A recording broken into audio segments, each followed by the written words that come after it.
نبی ہے بولتا قرآن سنو، نبی ہے بولتا قرآن سنو، نبی ہے بولتا قرآن سنو، آؤ میرے نبی کی شان سنو، نبی ہے بولتا قرآن۔ علماء نے ایک واقعہ لکھا ہے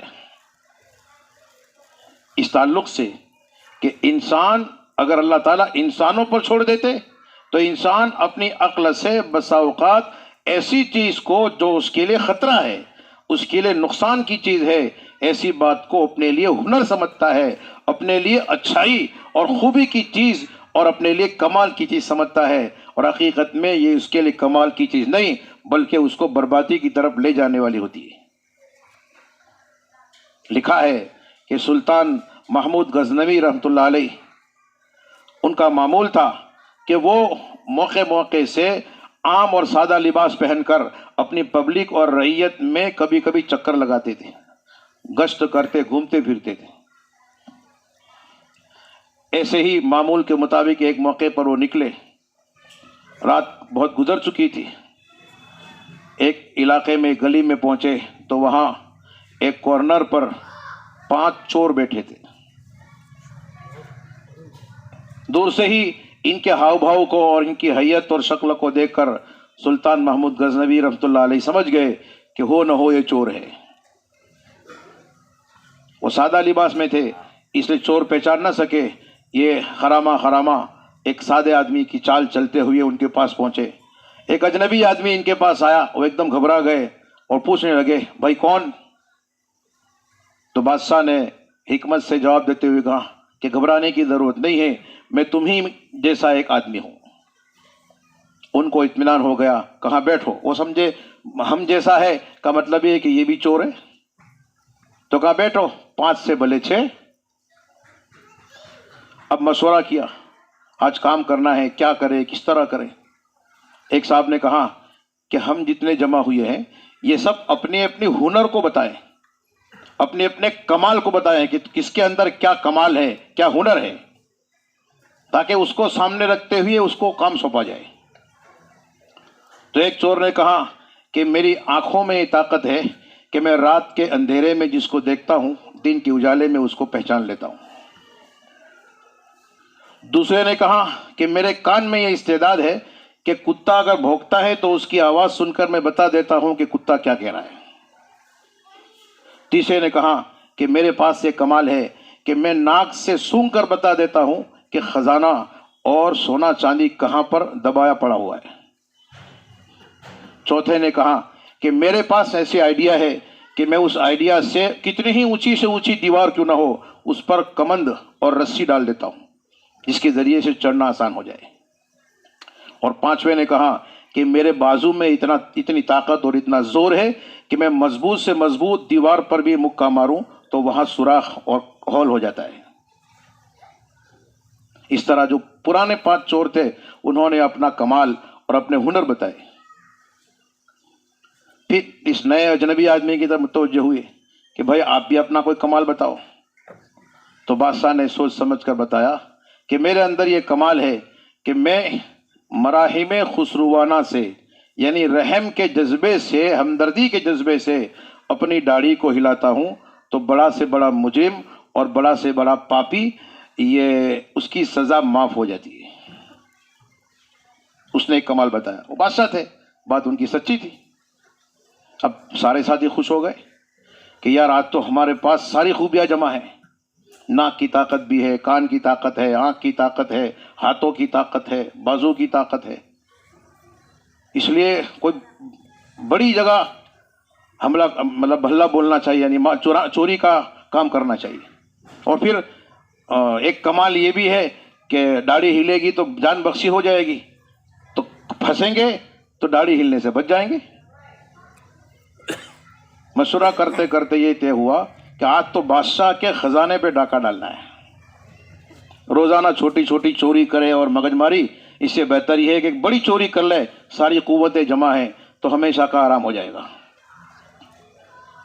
یہ طے کر لیا اور طے کر کے بادشاہ کے محل کی طرف چلنا شروع کیا۔ راستے میں کتا بھونکا تو جیسے ہی کتا بھوکا ہے، ایک صاحب بولے کہ بھائی وہ کتے کی آواز سن کے بتانے والا تھا، وہ کہاں گیا بتاؤ کتے نے کیا کہا؟ تو اس نے کہا ہاں کتا یہ کہتا ہے کہ تمہارے ساتھ بادشاہ ہے۔ تو یہ سنا ایک دم گھبرائے بھی اور پھر نارمل ہو گئے، زیادہ آگے غور نہیں کیا۔ غور کیوں نہیں کیا؟ کیونکہ وہ یہ جو گھبرانے کی چیز تھی اس کی طرف دھیان کم تھا، وہ بادشاہ کا جو خزانہ تھا وہ سر میں چکرا رہا تھا۔ جیسے آج کے انسانوں کی حالت ہے کہ مال آنے والا ہو، دولت آنے والی ہو، پیسوں کا نظام سامنے دکھتا ہو، تو وہاں تک پہنچنے میں اور اس کے حاصل کرنے میں کتنا رسک ہے، دنیا کا رسک کتنا ہے، آخرت کا رسک کتنا ہے، اس کی طرف آدمی کی نظر نہیں جاتی، وہ اس تعلق سے اندھا بہرا بن جاتا ہے، بس وہ سامنے نظر آ رہا ہے۔ تو ان کے سامنے بھی وہ بادشاہ کا خزانہ تھا، وہ دماغ میں چکر کھا رہا تھا، اس لیے اس نے کہا کہ کتا یہ کہہ رہا ہے کہ بادشاہ تمہارے ساتھ ہے، اس کی طرف کوئی دھیان نہیں دیا اور چلتے بنے، آگے چلے۔ کمن ڈالنے والے نے کمن ڈالی، رسی پھینکی تو سارے رسی کے ذریعے سے قلعے کے اندر پہنچے، اور ناک سے سونگ کر بتانے والے نے سونگ کے بتایا کہ پیسہ کہاں رکھا ہے۔ جس کے بازو میں طاقت تھی اس نے مکہ مار کے وہ سب توڑ تاڑ کے راستہ کلیئر کر دیا، خزانہ چوری کیا، لیا بہت سارا مال، سونا چاندی، اور لے کر پھر ایک ٹھیے پر جمع ہوئے، اور جمع ہو کر جو ہے آپس میں سارے سونے کو تقسیم کر لیا۔ تقسیم کرنے کے بعد جب ایک دوسرے سے جدا ہو رہے تھے، واپسی ہو رہی تھی، تو بادشاہ نے ہوشیاری سے ایک ایک کا نام ٹھام ایڈریس سب پوچھ لیا، کون کہاں کا ہے، سب اپنے اپنے ٹھکانے میں پہنچ گئے۔ صبح ہوئی تو بادشاہ کی طرف سے وارنٹ جاری ہوا کہ فلاں نام کا آدمی فلاں محلے میں ہے، اس کو پکڑ کے لاؤ۔ تو 5 کے 5 پکڑے گئے، بادشاہ کے دربار میں لائے گئے۔ ان پر الزام لگا کہ بادشاہ کے خزانے کو انہوں نے لوٹا ہے۔ بادشاہ نے کہا ان سب کو پھانسی کی سزا سنا دو، کوئی گواہ اور بیان کی ضرورت نہیں ہے، میں خود گواہ ہوں کہ ان 5 نے چوری کی ہے۔ جلاد آیا اور جلاد نے آ کر جو ہے ان کو یہ فیصلہ سنایا کہ بادشاہ گواہ ہے اور خزانے پر چوری ہوئی ہے، تم لوگوں نے کی ہے، یہ طے ہوا ہے اور تمہارے لیے پھانسی کا پھندا طے کر دیا گیا ہے۔ تو ایک شخص نے کہا کہ کوئی بات نہیں، پھانسی پر ہم لٹک جائیں گے، لیکن ذرا ہمیں بادشاہ سے ملنا ہے، بادشاہ کے سامنے ہمیں پہنچا دو یا بادشاہ کو ہمارے سامنے لا دو۔ تو آخری اچھا کے طور پر جو ہے ایسا کیا گیا۔ تو جیسے ہی بادشاہ کا سامنا ہوا ہے تو ایک شخص باقی تھا، 5واں، جو ایک کہا تھا کہ میری آنکھوں میں یہ ایک استعداد ہے، یہ کمال ہے کہ میں رات کے اندھیرے میں جس کو دیکھتا ہوں دن کے اجالے میں پہچان لیتا ہوں۔ تو اس نے قریب جا کر بادشاہ سے کہا کہ آپ رات کو جو ہمارے ساتھ تھے وہ وہی ہو، آپ وہی ہو، رات کو میری آنکھوں نے آپ کو دیکھا تھا اور دن کے اجالے میں آپ کو پہچان لیا ہے، آپ ہی ہمارے ساتھ تھے۔ ایک نے کہا، 4 نے سنا، تو سارے 5 کے 5 بادشاہ کے سامنے بعد اب کھڑے ہو گئے اور کہا کہ بادشاہ سلامت، ہم 5 نے اپنا اپنا کمال دکھا دیا ہے، اب آپ کے کمال کی باری ہے۔ آپ نے ہمیں رات کو کہا تھا کہ میرے اندر یہ کمال ہے کہ میں مراحم خسروانہ سے یعنی شاہی رحم و کرم کے طور طریق سے اگر اپنی داڑھی کو ہلاتا ہوں تو میری جان بخشی ہو جاتی ہے۔ اب آپ کی باری ہے، آپ اپنا کمال دکھائیے اور مراحم خسروانہ کے بہانے سے آپ اپنی داڑھی کو ہلائیے تاکہ ہماری جان بخشی جائے اور ہمیں پھانسی کے پھندے سے پر لٹکنا نہ پڑے۔ بادشاہ نے اس وقت کہا کہ میں تمہاری جان تو بخش دوں گا، لیکن تمہیں اپنے دل و دماغ میں ایک بات کو بٹھانا ہے، یہ اصل چیز مجھے سنانا ہے۔ وہ بات یہ ہے کہ تمہارے اندر جو طاقتیں تھیں، جو استعدادیں تھیں، جو کمال تھا، یعنی جس کو تم کمال سمجھتے تھے اور جس کو اپنے لیے ہنر اور آئیڈیا سمجھتے تھے، اس ہنر نے، اس تمہارے کمال نے اور اس تمہارے آئیڈیا نے تمہیں کہاں پہنچا دیا، یہ تم سوچو۔ تمہارے کمال نے تمہیں بربادی کے دہانے پہ کھڑا کر دیا، تمہاری عزت کو پامال کر دیا، تمہارے گلے میں پھانسی کا پھندا لٹکنے کو قریب تھا، تم موت کے کنارے آ چکے۔